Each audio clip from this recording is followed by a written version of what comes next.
Parihar. First of all, I welcome you all in the second session of social group work class, and its course code is MSW008. Today, first of all, we will have a brief review of the yesterday's session. So हमने पिछले कल जो है groups के बारे में थोड़ी सी information ली थी.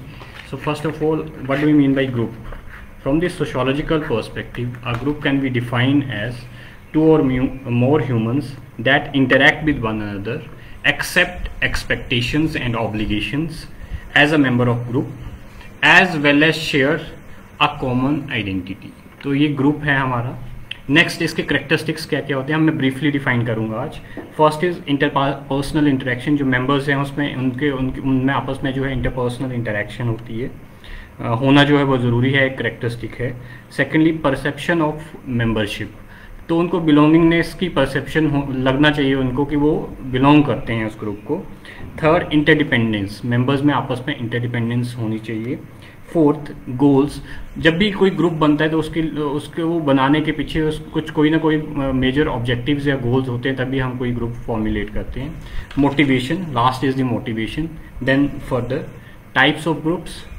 टाइप्स ऑफ ग्रुप्स में हमने वेरियस काइंड ऑफ ग्रुप्स की बात की थी. First is voluntary group, second is involuntary group, third one is open group, fourth one is closed group, fifth one is primary group, primary group, sixth one is secondary group, vertical groups, horizontal groups, then हमारे पास formal groups, informal groups, and last one very important from the social work perspective is treatment groups and task groups. इसके बाद हमने कुछ logistics की बात की थी. जब भी हम ग्रुप्स की बात करते हैं तो उसके लिए कुछ लॉजिस्टिक्स की हम बात करते हैं, जैसे ग्रुप कॉम्पोजिशन के बारे में हम बात करते हैं, ग्रुप साइज़ के बारे में हम बात करते हैं. थर्डली हम उनकी मीटिंग कितनी फ्रीक्वेंसी होगी मीटिंग्स की, उसके बारे में हम बात करते हैं की थी. ड्यूरेशन के बारे में हमने बात की थी. और उसके बाद हमने शिफ्ट किया था मॉडल्स ऑफ ग्रुप वर्क की तरफ. तो मॉडल्स में हमने सबसे पहले जो है टकमैन का जो है वो मॉडल किया था. उसके बाद हमने कर्ट लुईस का मॉडल जो है वो किया था. और लास्टली हमने जो डिस्कस किया था वो पेपल एंड रोथमैन का जो है 1966 में सबसे इम्पॉर्टेंट मॉडल है ये पेपल एंड रोथमैन का. 1966 में आया था और वो 3 तरह का उन्होंने मॉडल्स दिए थे.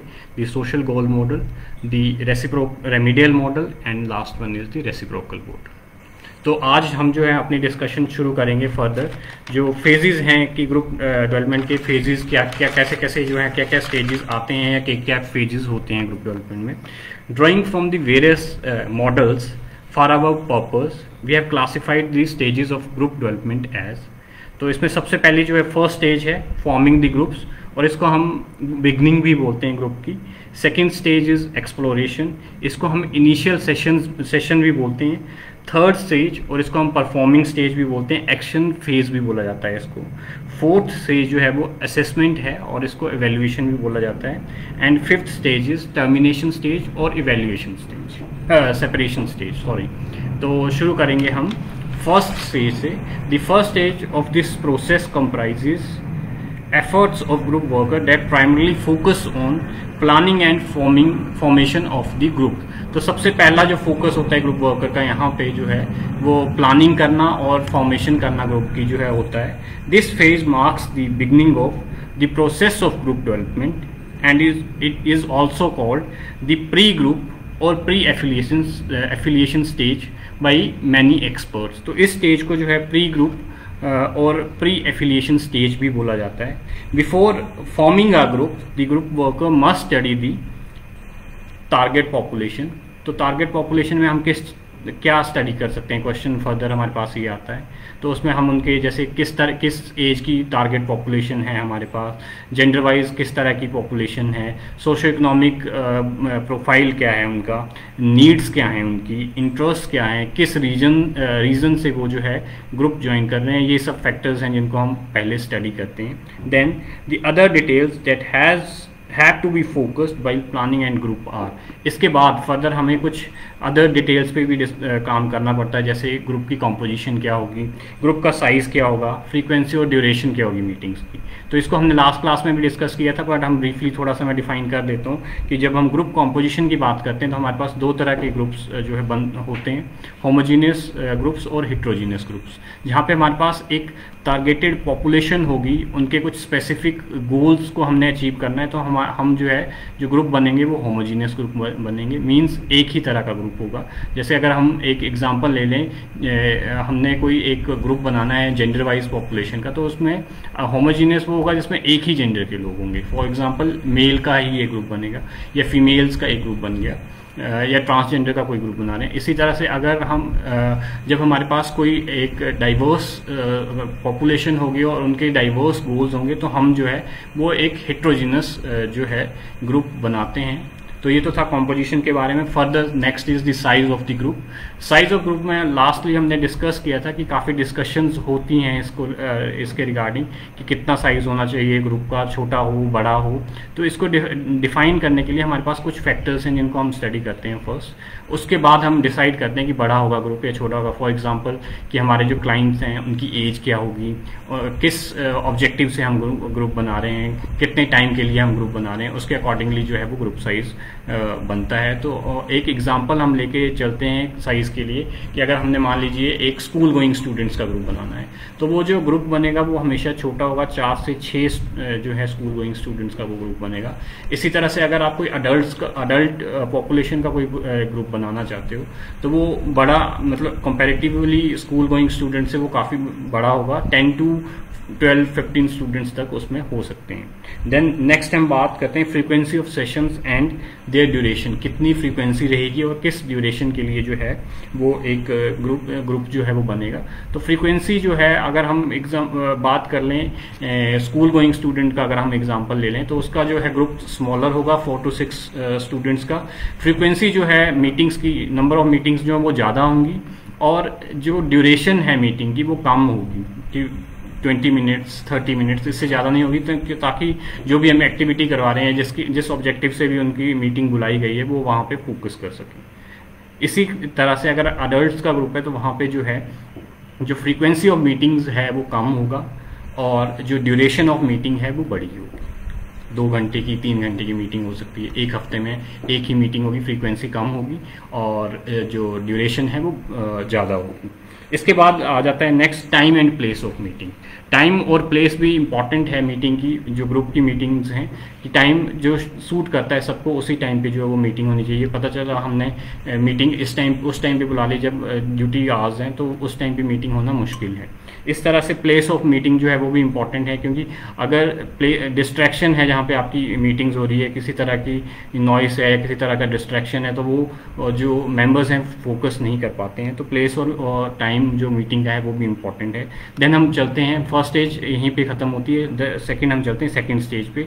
इन the initial sessions the group may not appear as organized entity, there may be shyness, hesitation and lack of participation among members. Some members may be hyperactive and some may be insecure and nervous. तो यहाँ पे हम देखते हैं कि second stage पर तक जब तक ग्रुप पहुँचता है तभी एक वो ऑर्गेनाइज्ड एंटिटी की तरह नहीं बना होता है।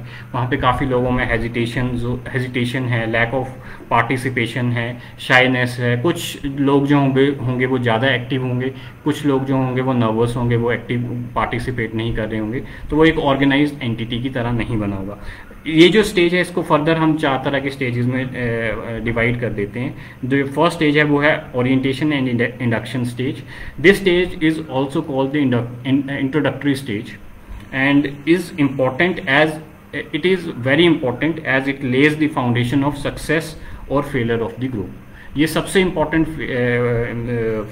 स्टेज है, क्योंकि ये फाउंडेशन ले करता है कि आपका ग्रुप जो है वो सक्सेसफुल होगा या फेलियर हो जाएगा। सेकेंड स्टेज जो है वो है preparation of the profile of the members. तो जो ग्रुप वर्कर है वो प्रोफाइल जो है ग्रुप का वो प्रिपेयर करेगा। इससे जो है जो प्रोफाइल प्रिपेयर होगा उससे हमें पता जो ग्रुप वर्कर है उसको जो मेंबर्स हैं उनके habits, interest, level of confidence वगैरह के बारे में पता चलता है। इसके साथ साथ ही वो ग्रुप में आपस में रिलेशनशिप लेवल कैसा है, इंटरेक्शन पैटर्न कैसा है, उसके बारे में भी हमें वहाँ से आइडिया लग जाता है। तो ये इंपॉर्टेंट है एक प्रिपरेशन ऑफ प्रोफाइल भी। थर्ड जो है सेटिंग स्पेसिफिक ऑब्जेक्टिव्स। देखिए जब भी हम कोई ग्रुप बनाते हैं तो उसके एक मेजर ऑब्जेक्टिव्स तो होते ही हैं और अल्टीमेटली वो उस ग्रुप का एक मेजर काम ऑब्जेक्टिव यही है कि हम उन अल्टीमेट जो गोल्स बने हैं उनको अचीव कर सकें। पर उन अल्टीमेट गोल्स के साथ साथ कुछ स्पेसिफिक इंटरिम गोल्स भी होने चाहिए हमारे पास, which can forms the basis of program planning, जिसके हेल्प से हम जो है प्रोग्राम प्लानिंग करेंगे फर्दर। नेक्स्ट जो लास्ट जो स्टेज है इस फेज़ की वो है डेवलपिंग अ स्ट्रक्चर। देखिए अब हम इस स्टेज पे पहुंच गए हैं कि हमारे पास प्रोफाइल्स अवेलेबल हैं, हमारे पास स्पेसिफिक गोल्स या जो हमारे पास अल्टीमेट गोल्स हैं वो भी अवेलेबल हैं, प्रोग्राम प्लानिंग हम कर चुके हैं। तो हमारे पास एक स्ट्रक्चर की तरफ मतलब एक ग्रुप जो है वो रेडी है अब स्ट्रक्चर्ड बनने की तरफ। तो हम इस स्टेज पे आके प्रिपेयर करते हैं और इनकरेज करते हैं मेंबर्स को उनकी रोल्स और रिस्पॉन्सिबिलिटीज़ लेने के लिए। तो यहाँ तक जहाँ आपने रोल्स और रिस्पॉन्सिबिलिटीज़ एलोकेट कर दी मेंबर्स को, वहाँ और वो ग्रुप स्ट्रक्चर हो गया, वहाँ आके हमारा सेकंड स्टेज जो है वो ख़त्म हो जाता है। नेक्स्ट हम मूव करते हैं थर्ड स्टेज की तरफ, जिसको हम परफॉर्मिंग स्टेज या एक्शन फेज भी बोलते हैं। After some sessions the sign of group development starts emerging as the group progresses into active phase. The focus of this stage is on the provisions of programme experiences design to offer opportunities for adjustment and growth. ठीक है, तो यहाँ पे जो है the group worker at this stage step downs and allow the group to take over. जो एक group worker है यहाँ पे जो है वो बैक स्टेप ले लेता है, वो पीछे आके बैठ जाता है और जो ग्रुप है वो एक्टिविटीज़ को टेक ओवर कर लेता है। हाउएवर ही शी जो ग्रुप वर्कर है needs to constantly monitor and keep a track of the ways the programme is being conducted. But जो ग्रुप वर्कर है वो बैक स्टेज लेके भी मॉनिटर करता रहता है, ट्रैक करता रहता है कि प्रोग्राम किस तरह से कंडक्ट किए जा रहे हैं। As work towards the group goals gather momentum it is important to monitor the progress on a regular basis. और जैसे जैसे हमारे जो मोमेंटम पकड़ने लगेंगे, गोल्स को अचीव करने लगेंगे हम, तो जो उनकी मॉनिटरिंग है ग्रुप की वो रेगुलर बेसिस पे करना एक इम्पॉर्टेंट टास्क जो है वो बन जाता है। देन हम चलते हैं फोर्थ स्टेज की तरफ, जिसको हम इवेल्युएशन स्टेज भी बोलते हैं। आफ्टर एक बार जब हमारा एक्शन फेज जो है ओवर हो जाता है, the group should be ready to evaluate the outcome of its efforts frankly and objective manner. एक बार जब हमारे पास आउटकम्स आ गई, देन हमें हमारे ग्रुप को इवेल्युएशन के लिए तैयार रहना चाहिए और ग्रुप की इवेल्युएशन फ्री, फ्रैंकली और ऑब्जेक्टिवली होनी चाहिए। Evaluation is that part of the social group work in which the worker attempt to measure the quality of group experiences। देखिए यहाँ पे हम जो है मेजर कैसे करेंगे, क्वालिटी ऑफ ग्रुप एक्सपीरियंसेस देखेंगे, किस तरह के आपके ग्रुप एक्सपीरियंसेस रहे हैं in relation to the objectives and functions of the agency. उसको जो है वो इन रिलेशन जो है ऑब्जेक्टिव और फंक्शन जो है एजेंसी के, उसके रिलेट करके जो है उनको इवेल्युएट किया जाएगा। तो ये इवेल्युएशन का जो स्टेज है यहाँ पे हमारा खत्म होता है। देन हम चलते हैं fifth stage, that is a termination stage. There comes a point in the life of every group when it come to an end which could be positive or negative experience as the case may be. तो जो group का जो termination है वो दो notes पे होता है, कभी वो पॉजिटिव नोट पे भी हो सकता है, कई बार वो नेगेटिव नोट पे भी हो जाता है। तो जब हम फर्स्ट जो है हम बात करेंगे पॉजिटिव नोट पे, the group is deemed to be terminated on a positive note when it is said to have achieved its goals and the group worker has ensured its smooth closure through a proper process. तो जब हमारा group जो है उसने सारे अपने जो objectives हैं उनको फुलफिल कर लिया है और ग्रुप वर्कर ने एक स्मूथ प्रॉपर प्रोसेस के थ्रू उसको टर्मिनेट किया है, तो उसको हम बोलते हैं पॉजिटिव नोट पे जो है वो ग्रुप खत्म हो गया। बट समटाइम्स कई बार कुछ ऐसा हो जाता है, the group may have to close on a negative note when the members drop out prematurely, fail to develop strong relationship and are not able to achieve the goals of the group. तो कई बार हमारे साथ ऐसा होता है कि group जो है वो अपने ऑब्जेक्टिव्स पूरी तरह से जो है अचीव नहीं कर पाता है, उसके मेंबर्स जो हैं वो प्री मैच्योरली ड्रॉप आउट हो जाते हैं और जो वो स्ट्रॉन्ग रिलेशनशिप आपस में डेवलप नहीं कर पाते हैं, तो उस टाइम पे हमारे जब ऑब्जेक्टिव्स फुलफिल नहीं हो तो हमारा जो ग्रुप है वो एक नेगेटिव नोट पे जो है वो ख़त्म होता है। इसके बाद एक क्वेश्चन हमारे पास आता है कि should the date of termination be set in the beginning, कि जो टर्मिनेशन है किसी भी ग्रुप की, जो टर्मिनेशन की डेट है वो पहले से ही डिफाइंड होनी चाहिए। तो इसके बारे में कुछ एक्सपर्ट से बोलते हैं कि हाँ यस, ये जो है वो पहले से ही जो है डिफाइंड होनी चाहिए, क्योंकि इससे जो मेंबर्स हैं वो प्रिपेयर्ड रहते हैं वो, और वो ऑब्जेक्टिव्स को फुलफिल कर देते हैं with in that time period. जिस टाइम पीरियड तक हमने बताया है कि इसके बाद टर्मिनेट हो जाएगा, उस टाइम पीरियड तक वो जो हैं अपने ऑब्जेक्टिव्स को फुलफिल कर देते हैं। Ending the group, and group को एंड करना भी एक काफ़ी डिफ़िकल्ट प्रोसेस है। The group has to be end in a planned manner, members may react differently to the termination of the group, क्योंकि जो भी कुछ जितने भी मेंबर्स हैं वो अलग अलग मेंबर जो है वो अलग अलग तरह का जो है उसका जो टर्मिनेशन है उस पर उसका रिएक्शन हो सकता है। The worker has to keep the group informed about the ending time and should not break the news suddenly. तो ग्रुप वर्कर जो है उसको रेगुलरली इन्फॉर्म करते रहना चाहिए अपने मेंबर्स को कि इस टाइम पे जो है वो टर्मिनेट हो जाएगा ग्रुप।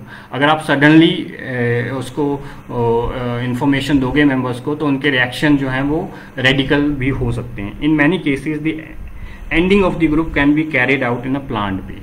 तो जो एंडिंग है वो प्लान्ड वे में जो है होनी चाहिए।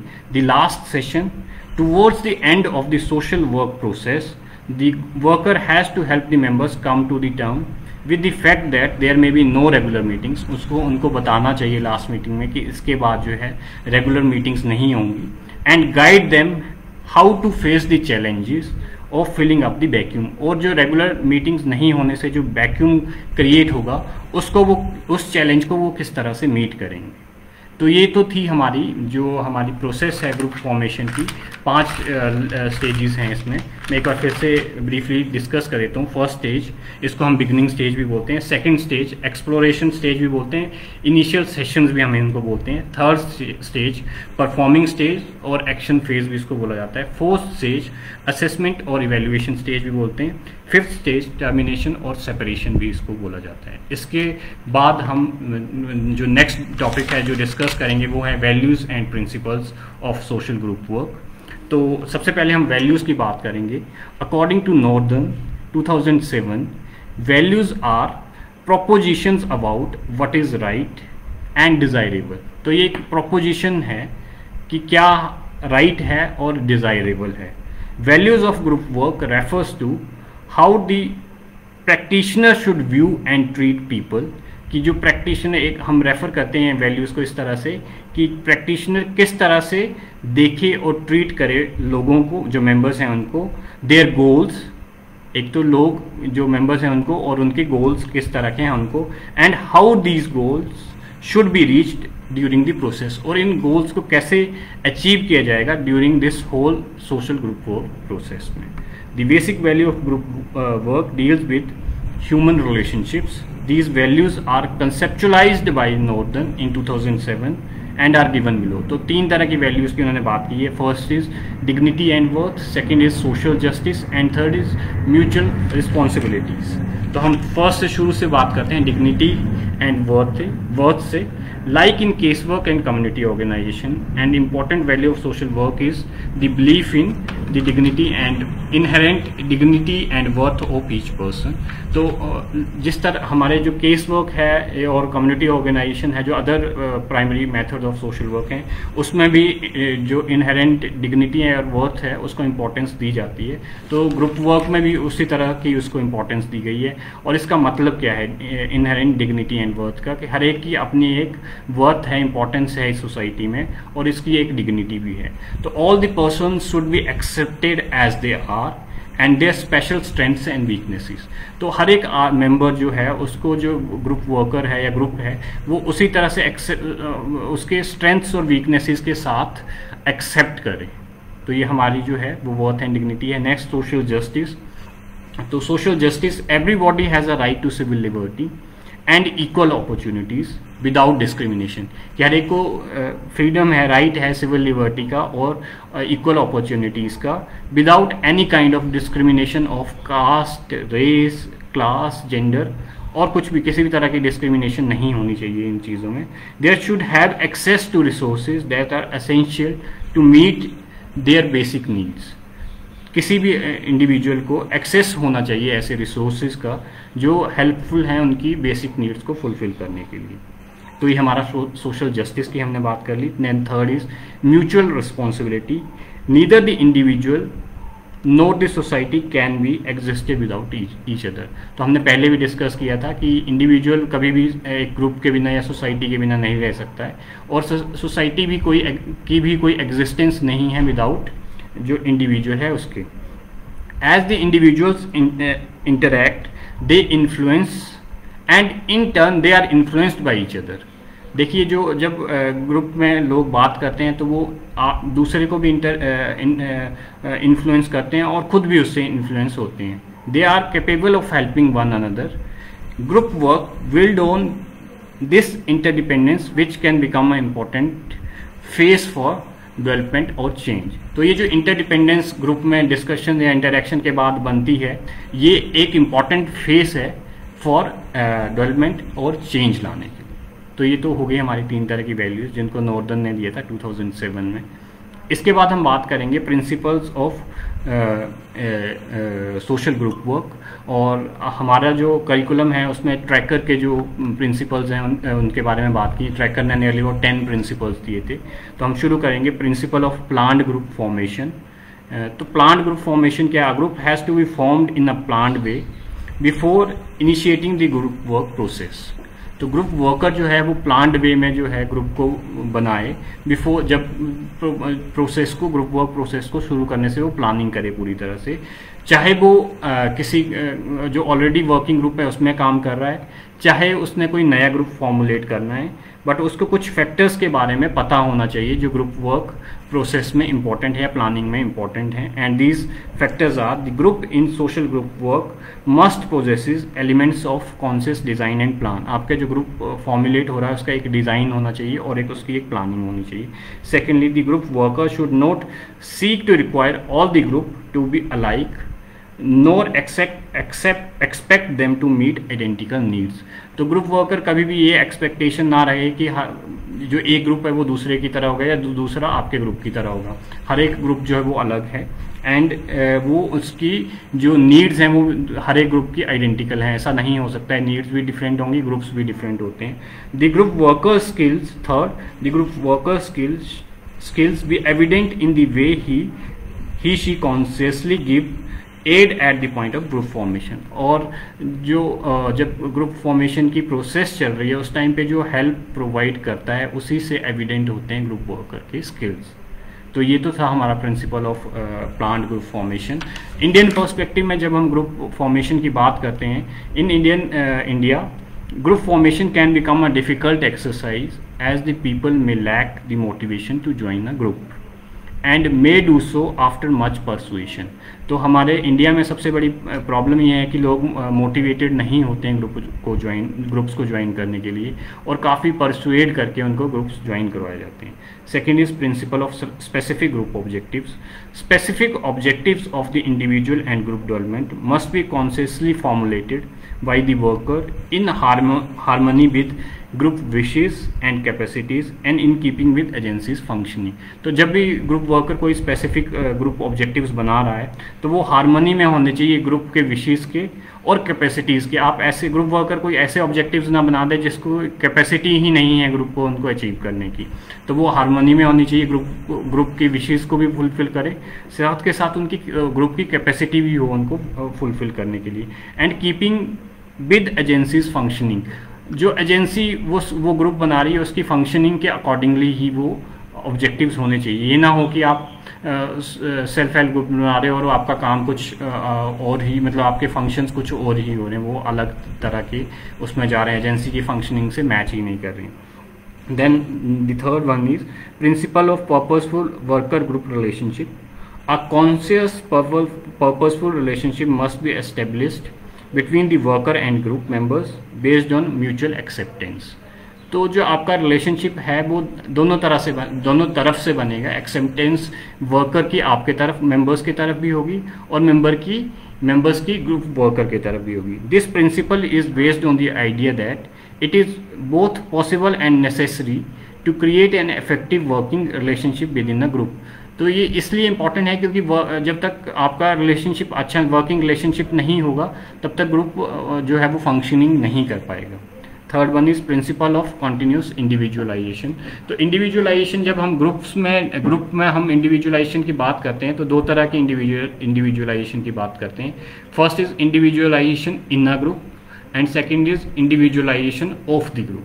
तो इंडिविजुअलाइजेशन इन अ ग्रुप का मतलब है कि जो हर एक मेंबर है, इंडिविजुअल है ग्रुप में, वो इंडिविजुअल है, अलग है, उसकी नीड्स अलग हैं, उसका सोशल एनवायरनमेंट अलग है, सब कुछ अलग है, तो उसको अलग तरह से ट्रीट करना चाहिए. इसी तरह से जब हम ग्रुप के पर्सपेक्टिव से बात करते हैं, individualization of a group means that हर एक ग्रुप डिफरेंट है, उसकी नीड्स डिफरेंट हैं, उसके ऑब्जेक्टिव्स डिफरेंट हैं.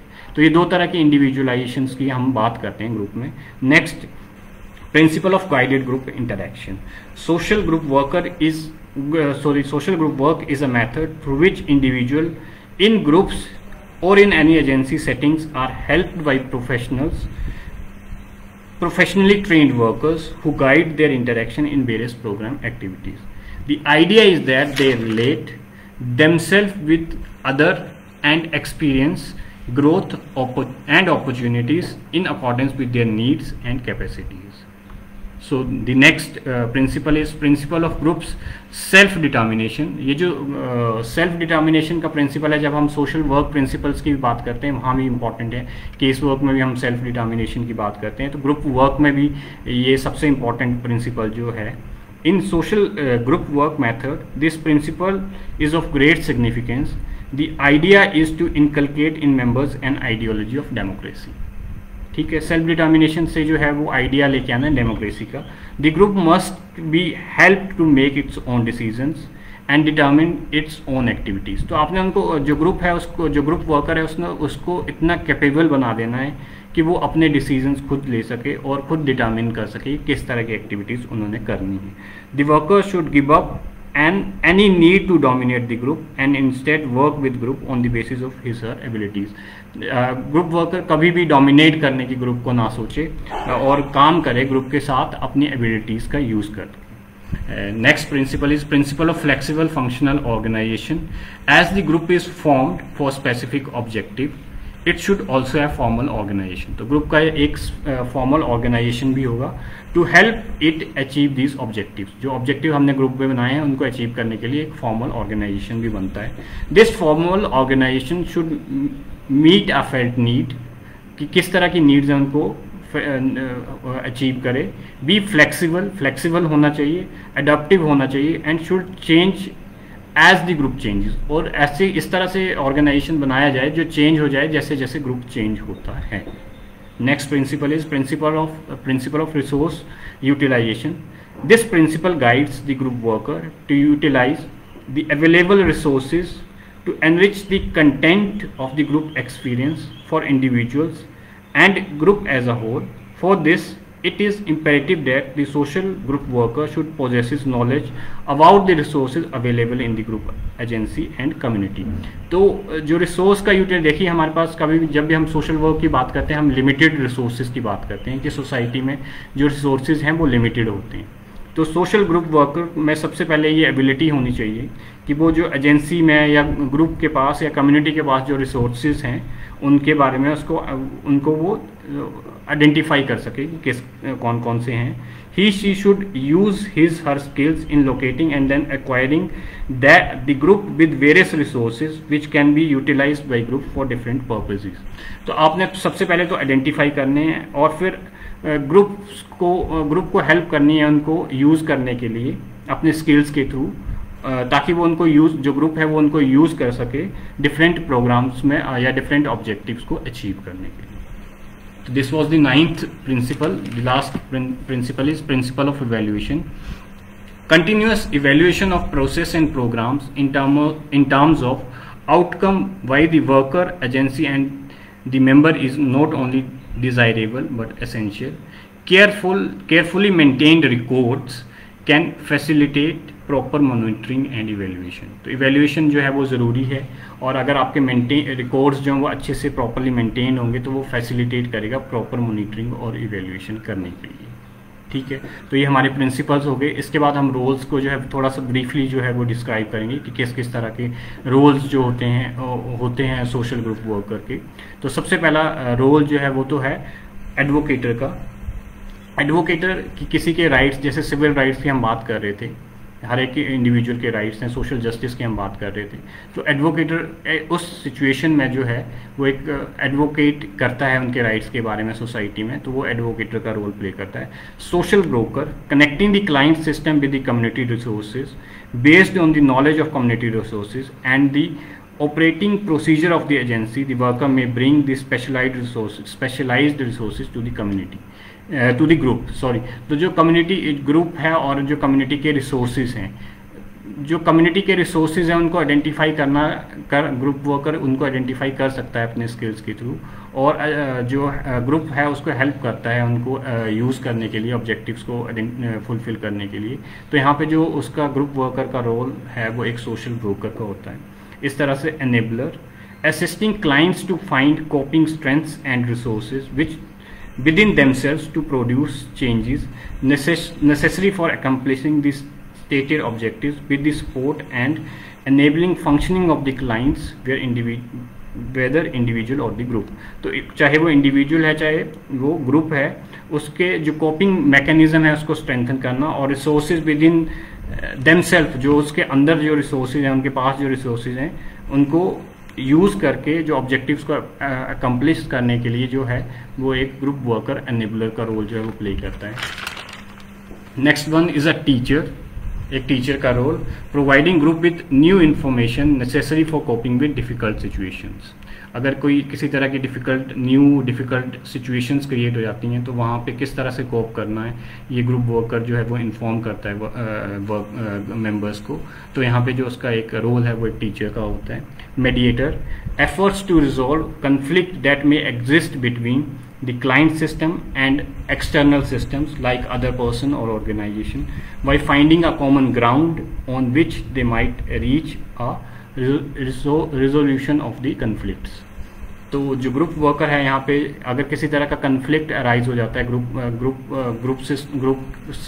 ग्रुप का किसी आउटसाइड सिस्टम के साथ या किसी पर्सन के साथ या किसी अदर ऑर्गेनाइजेशन के साथ, तो ग्रुप वर्कर जो है वो उस कन्फ्लिक्ट को रिजॉल्व करने में हेल्प करता है मेंबर्स की. तो यहाँ पे उसका जो रोल है वो एक मीडिएटर का रोल होता है.